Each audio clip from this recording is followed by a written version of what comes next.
皆さんこんにちは。明けましておめでとうございます。今年もよろしくお願いします。新年一発目の動画はドスピリチュアルなものになっています。2024年11月20日に実は冥王星が水上座に入り、本格的に風の時代がやってきていると言われているんです。そう、風の時代が来ました詐欺みたいな感じなんだけど、本格的にね、11月20日去年のから来ているらしいので、もう今、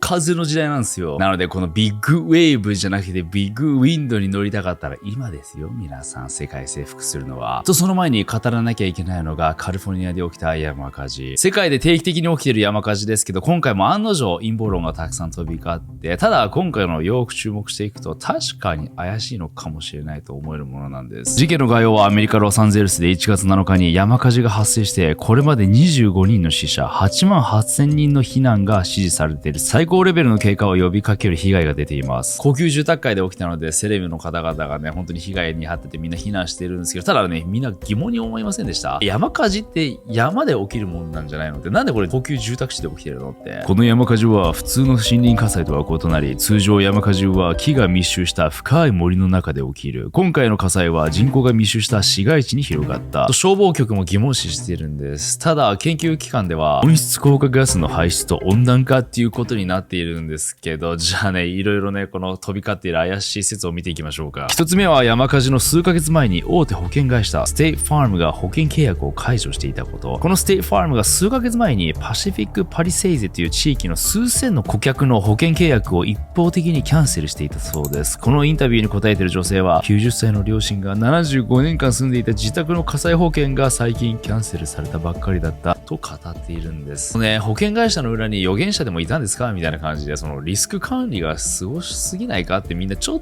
と疑っているんです。二つ目の不可解な点は、ロサンゼルス市長が2024年度の消防署の予算を1760万ドル22億円を削減していたこと。これは全体予算の2番目に大きな削減だったんです。そのせいで今回の山火事、消防士の人員不足も報告されているんです。何してんの？しかも意味わからんのは、今回の火災に必要な貯水池がメンテナンスで使用できない状態だったことで稼働停止していたんです。突然起こる火災に必要な水がね、メンテナンスで使用できなかったってなったら何のためのメンテナンスなんですかね？これのためのメンテナンスですか？そして火災が起こると同時にね、噂されるのが指向性エネルギー兵器デュー。こういった映像がね X で出回っているんですけど、もちろん検証できないし、いくらでも作れちゃうから何とも言えない。ただ実際にこのようにね、特許が取られてはいるんですよ、エネルギー兵器として。なのでこれがね、僕たちねに使われていたのかどうかっていうのはもちろんわからないけど、兵器としてあるのはあります。そしてもう一つ囁かれているのが、家のみ火災されている光景が多く見られたことで浮上したのがスマートミーター火災説。住宅に設置されている電気やガス、水道の使用量をデジタル測定してリアルタイムデータで収集する装置なんですけど、2017年にスマートミーターが火災の原因になった例があって、今回もその住宅のみをターゲットとして破壊していったんじゃないかと。そうするとこれは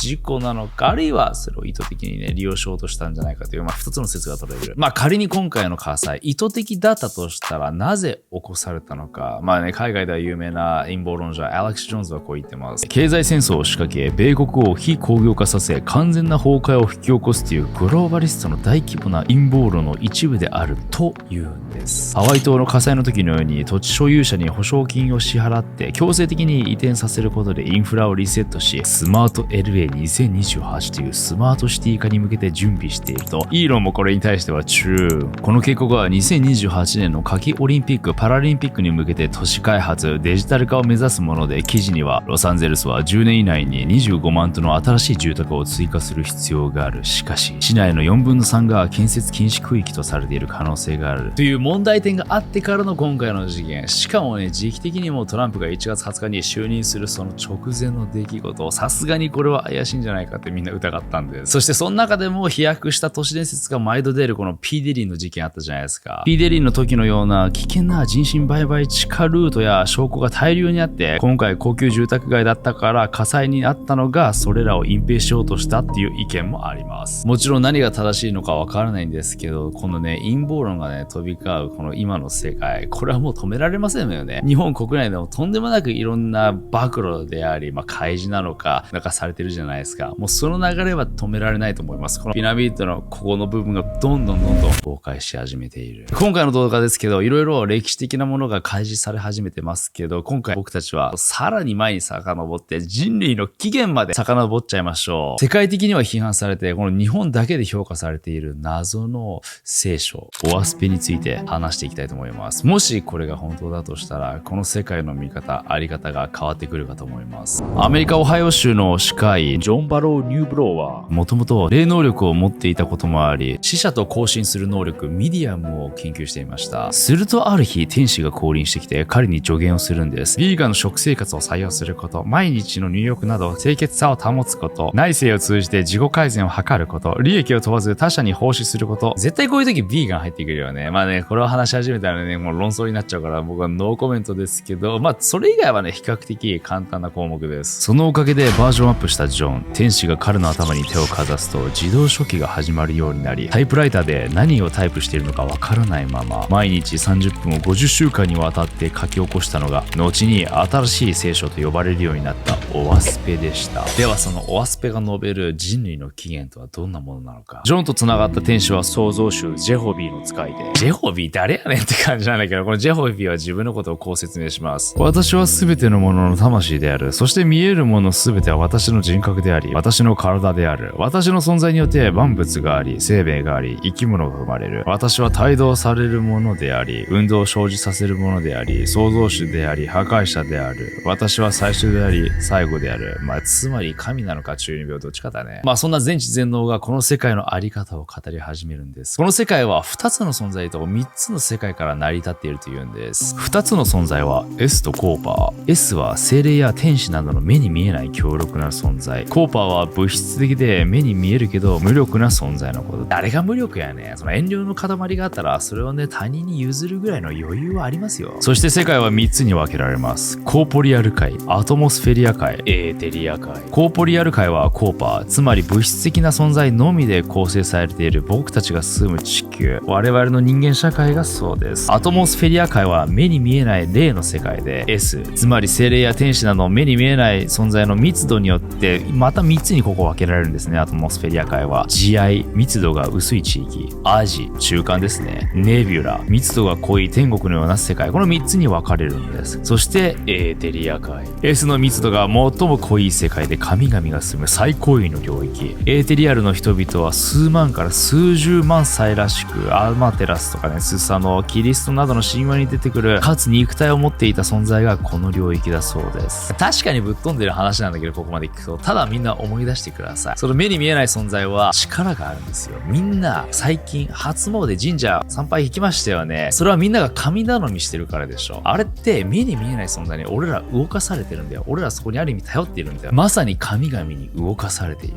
世界を見ても何かしらの神々を皆さん信仰しています。そういうことです。では人間がね死んでこの肉体が朽ち果てたら、まあ魂は不滅ってことじゃないですか。その魂、俺らはどこに行くのか。俺らの霊性は3つの領域のどこかに行くとされています。アトモスフェリア界の慈愛は試練を通じて霊性を高める場所。ネビラは自分より弱い存在を導き霊性を向上させる場所。まあ先制的な位置ですね。最終的にエーテリア界が最上位、コーポリアル界が最下位。上位の世界に住む神々が低位の世界を支配している構造だそうです。ではどのように成長していくのか。その不滅の魂の目的とは、霊的な成長には2段階あって、その成長のことを復活と呼ぶんです。第一の復活がこの世界ね、コーポリアル界で肉体が朽ち果て、霊がアトモスフェリア界に移行することでクリア。第2の復活はアトモスフェリア界で霊性を高め、エーテリア界に達することでクリアできるそうです。この仮説が今のこの限界のような気がしますよね。では地球はどのように形成されたのか。創造主ジェホビーは宇宙に渦巻きの力を使い、まず太陽を作り、次に地球などの惑星を作り出し、最終的に動植物を創造したとされ、特に地球ではコーポリアル界は4つの成長段階を経ているとします。まずは幼少期。渦巻きが蒸気や様々な素材を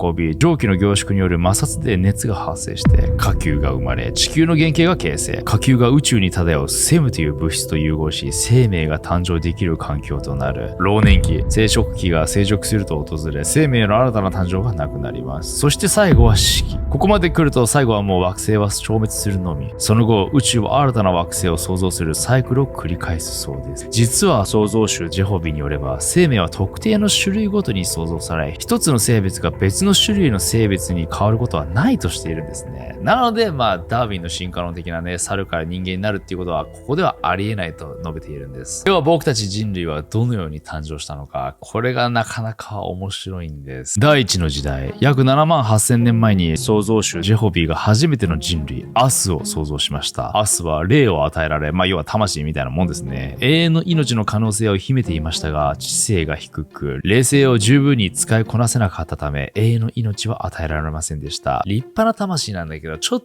とここがおバカだったの。そして約7万2000年前にジェホビーは宇宙人の霊を肉体化させた天使を作り出し、地球の管理を任せました。天使たちはアスを導くこととアスと交わらないことを命じられましたが、知能が低いため命令を守ることができませんでした。こいつらはもう若干バカだったのかもしれない。第2の時代では天使とアスが案の定ちょめちょめし、2番目の人類、イヒンが誕生しました。イヒンは白い肌と高い知能を持ち、エーテリア界とアトモスフェリア界を理解する能力があったため永遠の命を得ました。イヒンは聖なる民として神々に愛され、天使たちに導かれながら繁栄しました。天使たちはイヒンにアスと交わらないこと、共存することを教え、霊性を高めるよう助けました。どの口が言うんだって感じだよね。お前らがどうせしたいからでしょっていう。第3の時代、イヒンが繁栄する中で天使の命令を無視する者が現れ、アスと交わりました。やっぱみんな性には逆らえないんですね。今の芸能界と同じです。そしてなぜかこのアスがずっとモテモテなんですよね。その結果、3番目の人類、ドルークが誕生します。ドルークは黒い肌と屈強な肉体を持つ二足歩行の種族で、知能は低かったものの、霊性は少しは理解しており、永遠の命を持っていました。しかし彼らは殺戮を始め、永遠の命を失い、追放されました。第4の時代では追放されたドルークがアースと交わり、4番目の人類、ヤクが誕生しました。ヤクは背中が曲がり、4足歩行で洞窟に住む不完全な存在で、永遠の命を持たず、アースと共に絶滅しました。なんだか悲しい存在だな、お前ら。そしてしれっと絶滅するアス。ちなみにね、このアダムとイブの聖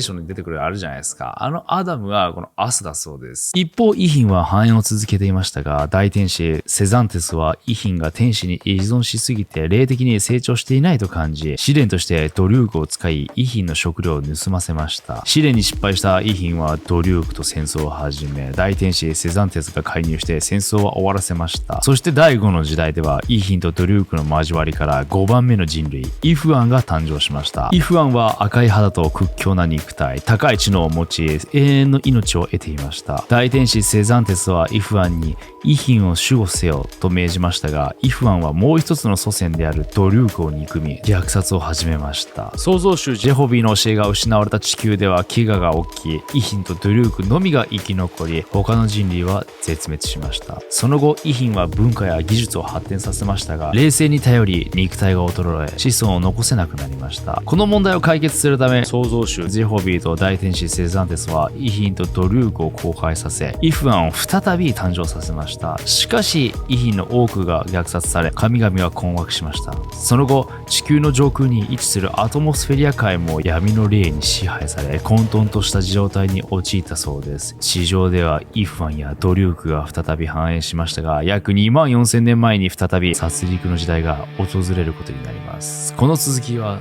後ほど。いや、もちろんね、ぶっ飛んでるようには聞こえるのかもしれないけど、ただね、少し興味深いのが、このね、いろんな種族出てきたじゃないですか。この種族、俺らのこの知っている人類のね、その祖先の人たちとリンクしてるって言うんですよ。例えば、最初に現れたアースですけど、オアスペが出版された10年後に、ジャワ島でホモエレクトスが発見されたんです。彼らは7万年ほど前に絶滅したとされているので、ちょうどこのアースが絶滅した頃と被ってるって言うんですね。そういう法則で見ていくと、イヒンがホモフローレシエンシス、新説では5万年前に絶滅しているとしてますが、1万2000年前という説もあった。ドリュークがネアンデルタール人、ドリュークとイヒンの間にできたイフアン、彼らはつまりホモサピエンス、僕たちなんじゃないかというんです。年代が大体一致してるっていうんですね。なのでこのダーウィンの進化論ではなく、もともとはね、この何かしらの神々がこの宇宙人とか何かと交配させていろんな種族を作って俺らになった。そしてこのオアスペの一番興味深いところ、なぜ日本人がね、オアスペに一番興味を示しているのか、その答えがここにあるんです。2万4000年前、霊的要素が強いイヒンがパン大陸に文明を築き栄えていたんですけど、霊的に繁栄しすぎて肉体が退化しだしたので、でドリュークと交配したことで、このイフアンとね、ドリュークが世界を支配するようになったって、さっきもちょっと述べたと思いますけど、その悲惨な姿にジェホビーはこのね、パン大陸を沈めてしまったんです。このパン大陸に遺品が残っていたんですけど、そのパン大陸を沈めちゃったんですよ。それと同時に138隻の船を遺品に作らせて、それぞれの地域に運ばせたんですね。そして再び世界をね、作るっていうことだと思うんですけど、そのパン大陸の残骸という意味を持つのがザパンっていう言葉なんです。そう呼ばれてる国が今でも残っていると述べられているんですけど、わかりますよね、もう。それも日本人が人類の中で最も古い種族だとも述べられているんです。日本最強説って都市伝説業界ではいろいろ言われてるけど、僕はあんまね、それ好きじゃなくて、なんかすごいエゴを感じるというか、みんな一番になりたがってるみたいな感じで。ただね、これね、一応オワスペの中で述べられているそうなんですけど、この文章すごいですよ。ジェホビーの言葉はイヒンの部族と共にあったが、秘密にして封印されていた。父の言葉は全ての人類史を救済するために種子として準備された。神の儀式と儀礼の名を守り、とりわけ大地と水、大空と船の名前を保持し、舌と唇を使わずに人間が喉を通して発する全ての音を保存とオワスペに書かれているんです。過去の僕のね、動画、この過去10個ぐらいのね、動画を見たことがある人ならもうわかると思いますよね。説明する必要がないですよ。結構すごいことを述べてるんじゃないですか。その言霊的な、日本人の持ってるその言霊的なことを、